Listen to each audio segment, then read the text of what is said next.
श्रीमद् भागवत कथा भाग 53। कृष्णाय वासुदेवाय देवकी नंदनाय च नंदगोपकुमाराय गोविंदाय नमो नमः। स्कंद दूसरा अध्याय पहला। यही विचार भगवत गीता के 7वें अध्याय में भी आया। वहाँ भगवान ने अपने दर्शन के 15 उदाहरण दिए। पहले तो तत्व की दृष्टि से अपने बारे में बताया कि मतः परतरम नान्यत किंचित अस्ति धनंजय मयि सर्वमिदं प्रोक्तम सूत्रे मणिगणा एव। जो भी तुमको दिखता है उन सब में केवल मैं हूँ। इस जगत के आधार और आधेय के रूप में जो कुछ भी दिखता है वह मैं ही हूँ। हे कुंती पुत्र, कहीं भी तुमको रस नजर आए तो समझ लेना कि मेरी ही अभिव्यक्ति है।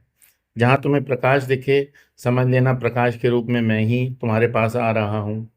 केनोपनिषद में शिष्य को उपदेश करते हुए गुरु महाराज बताते हैं कि प्रत्येक बुद्धि के प्रत्येक प्रत्यय में जो अभिव्यक्त होता है वह परमात्मा है। हमारी बुद्धि किसी भी वस्तु का ज्ञान दो प्रकार से करती है, भाव रूप से और अभाव रूप से। जैसे हमारे हाथ पर कागज है तो बुद्धि कागज के द्वारा प्रभावित हो जाएगी और आप कहेंगे कि कागज है। कागज हटाने पर हाथ तो रहेगा, फिर भी आप कहेंगे कि अब कुछ नहीं है। हाँ, कारण यही है कि आपकी बुद्धि कागज के भाव और अभाव को ही ग्रहण कर रही है, हाथ को नहीं। हाथ का अभाव नहीं हो रहा, इसलिए हमारा ध्यान उस पर जाता ही नहीं, कागज पर अटक कर रह जाता है। परमात्मा का दर्शन हमें नित्य निरंतर भाव रूप से में होता है, लेकिन उनकी इसकी पहचान के लिए सूक्ष्मता चाहिए। जितनी हमारी बुद्धि सूक्ष्म होती जाएगी परमात्मा का दर्शन उतना ही सहज होता जाएगा। इसलिए कहा जाता है कि प्रतिबोध विदितम मतम, अर्थात प्रत्येक में बोध अर्थात ज्ञान में परमात्मा को ही पहचाना जा सकता है। यहाँ भागवत में संपूर्ण ब्रह्मांड को भगवान के शरीरों के विभिन्न अवयवों के रूप में वर्णित करने का अभिप्राय यही समझना है कि सारी सृष्टि में परमात्मा ओतप्रोत है। जगत को भगवान की ही अभिव्यक्ति के रूप में देखने की दृष्टि विकसित करें। ऐसी दृष्टि विकसित कर लें कि किसी को हमारा विरोध नहीं होगा। जैसे यदि मैं कहूँ कि मेरे सामने खिड़कियां हैं, पर्दे हैं, लोग बैठे हैं, तो आप कहेंगे नहीं जी, हमारे सामने आसन लगा हुआ है, बाबा जी बैठकर बोल रहे हैं। हम दोनों अड़ सकते हैं, हम जो कह रहे हैं वही सत्य है। ऐसा तब होगा जब हम अपने वैयक्तिक ज्ञान को ही महत्व देंगे। लेकिन जब दोनों की आंखों से परमात्मा ही दिखेगा तो वैयक्तिक ज्ञान को लेकर दुराग्रह नहीं आएगा। एक स्थान पर दो व्यक्ति आमने सामने से आ रहे थे। वहां एक राजा का महल था। उसके दरवाजे पर एक बढ़िया शेर का पुतला बना हुआ था। दोनों व्यक्ति आपस में टकरा गए। एक ने कहा, ओह कितना बढ़िया लाल शेर है, उसने देख उसे देख रहा था इसलिए आपसे मैं टकरा गया। दूसरे ने कहा, अरे बेवकूफ समझते हो, शेर तो पीला है। लाल पीले तो लाल पीले के प्रश्न तो पर दोनों झगड़ने लगे। इतने में एक सज्जन आए जिन्हें शेर का पूरा स्वरूप मालूम था। उन्होंने कहा, तुम लोग झगड़ा मत करो, एक दूसरे के स्थान पर खड़े हो जाओ, खड़े करके देखो। फिर जैसे ही दोनों ने दिशा बदली तो उन्हें पता चला कि शेर के पुतले की खूबी एक ओर से पीला दिखता है, दूसरी ओर से लाल।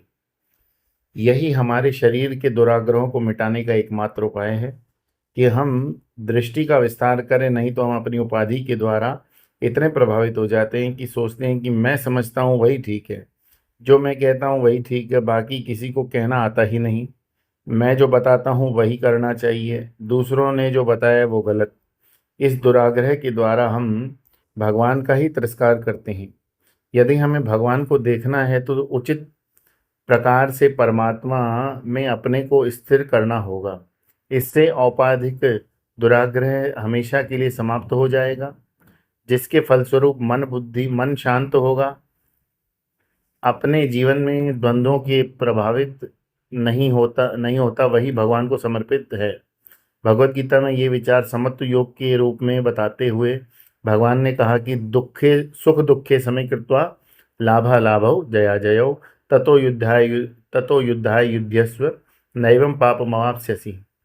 हम बच्चों को समुद्र किनारे खेलते हुए देखते हैं। बच्चे कहते हैं वो लहर तुम्हारी, ये लहर मेरी। अब देखते हैं कितनी जीत, किसकी जीत होती है। जिसकी लहर ने दूसरे को दबा दिया वो खुशी से उछलता है। लेकिन समुद्र की दृष्टि में किसी की भी हार, किसी की जीत नहीं। किसी लहर का जन्म न किसी की मृत्यु। उसकी दृष्टि में लहरों का पैदा होना मरना, उसमें ही इस प्रकार जितना द्वंद्वों का प्रभाव कम होगा उतना ही मन शांत होगा। शांत मन की अनुभूति को ही भगवान भगवान कहते हैं। भगवान का एक नाम है अनुभव। भव माने होना, अनु माने पीछे। जो प्रत्येक होने के पीछे है उसे कहते हैं परमात्मा। इस प्रकार सभी वस्तुओं के पीछे एक परमात्मा का दर्शन कर लिया तो सब प्रकार की भेद भावना समाप्त हो जाती है। एक बात समझ लें कि जो विचार भेद भावना का समर्थन या प्रतिपादन करते हैं वे अज्ञान के ही विचार हैं। जो विचार भेद होते हुए भी एकत्व को प्रतिपादित करते हैं, एकत्व का दर्शन कराते हैं, वे ज्ञान के विचार हैं। ये बात मैंने स्वामी अखंडानंद जी से के जीवन में देखी। वृंदावन में उनका आश्रम, वहाँ नृत्य गोपाल का मंदिर है। वहाँ द्वैत, विशिष्टाद्वैत, अद्वैत, केवलाद्वैत आदि जितने भी संप्रदाय के आचार्य हैं सभी को आदर दिया गया है। उन्होंने अपने जीवन में सबका समर्थन किया, किसी का विरोध नहीं किया। उनकी जब समाधि हुई तो सभी संप्रदायों के 50-60 हजार महात्मा एकत्र हुए। उन्हें आर्य समाजी भी थे जो उपनिषदों को नहीं मानते थे। उनके लिए सबके मन में प्यार था क्योंकि उन्होंने तत्व को जान लिया था। वे दुराग्रही का अतिवादी नहीं थे। मुंडकोपनिषद में श्रुति है, विजानन विद्वान भवते नातिवादी। यही अपने जीवन की परिपूर्णता है। साधक कहलवाएं और छोटी छोटी चीजों में उलझें तो भगवान तो समझना कि भगवत प्राप्ति का नाटक हो रहा है। नाटक तो होना चाहिए जगत के व्यवहार का, भगवत प्राप्ति के प्रयत्न में वास्तविकता होनी चाहिए। सुखदेव जी ने संपूर्ण विराट रूप के वर्णन के बाद इस अध्याय के उपसंहार करते हुए कहा कि उस एक तत्व को जानने में पूरा जीवन लगाना चाहिए जो सबको आधार दे रहा है, जिसका किसी की में राग द्वेष नहीं। यदि इस जगत में शांति से रहना है, भगवान का भजन करना चाहते हैं तो अपने हृदय में आसक्ति को मिटा डाले। किसी से कुछ लेना नहीं, किसी को कुछ देना नहीं। जब तक प्रभु की इच्छा है, सांसों की धौंकनी चल रही है, तब तक सबकी सेवा करते रहें और भगवान का नाम लेते रहें। हमको किसी भी वस्तु का त्याग करने की बड़ी तकलीफ होती है। हमें फटे कपड़े तक फेंकना नहीं चाहते। हमने तो त्याग का ही त्याग कर दिया। काम क्रोध लोभ मोह उलझे लोगों के लिए नारद भक्ति सूत्र में कहते हैं कि काम क्रोध लोभ आदि तस्मिन एव करणीयम। कामना करनी है तो भगवत प्राप्ति की करो। क्रोध करना है, क्रोध करना और झगड़ा करना है तो उसी से करो। कितने दिन की इससे साधना कर रहे हैं, कहाँ चले जाते हो। इस प्रकार हमारे विकार जब परमात्मा को समर्पित हो जाते हैं तो वही हमारे जीवन की साधना बन जाती है। सभी के सभी विचारों का प्रवाह प्रभु ही है, प्रभु की ही ओर रहे, ऐसा जीवन जिए। शिशुपाल और रावण ने एक ही साधना की थी कि भगवान के साथ पूरी लगन से द्वेष किया। एक बार पुनः मैं बताना चाहता हूँ कि भगवान की प्राप्ति या भगवान के दर्शन का अर्थ यही है कि हम हर परिस्थिति में शांत रहें। जगत का कोई भी प्रसंग हमें विक्षेपित न करे। जैसे लहरें होने पर भी समुद्र शांत है, इसका तात्पर्य यह है कि लहरों के पैदा होने से वो खुश नहीं होता, लहरों के टूटने से दुखी नहीं होता। वह हर परिस्थिति में जो शांति और अशांति दोनों का विरोध नहीं करती, न शांति द्वारा प्रभावित होती है न अशांति द्वारा। इसे कहते हैं प्रशांति। यही है जीवन की साधना का लक्ष्य। इसलिए साधना करनी है तो केवल एक बात पकड़ कर रख लो, किसी के साथ मुझे गुस्से से बात नहीं करनी। किसी के साथ किसी भी कारण से अपने हृदय में क्रोध को जागृत न होने दें। भगवान का नाम लेना हो तो मत लो, कोई बात नहीं, चाहे सिनेमा के गाने गाओ चाहे भजन गाओ, व्यक्ति महत्व की बात यह है कि उस समय अंतःकरण की स्थिति क्या है।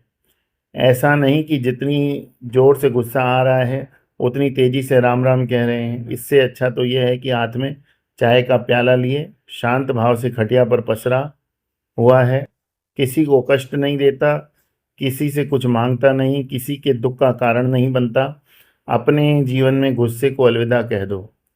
आगे प्रसंग आएगा कि किस प्रकार गुस्से से संपूर्ण सृष्टि का निर्माण हुआ।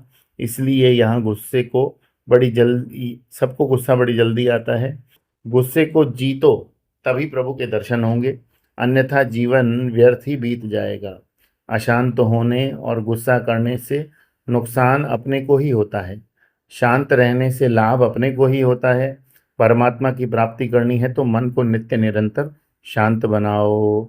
इस प्रकार श्रीमद् भागवत महापुराण के द्वितीय स्कंद का पहला अध्याय पूरा हुआ। बोलिए श्री कृष्णचंद्र भगवान की जय। श्रीमद् भागवत महापुराण की जय।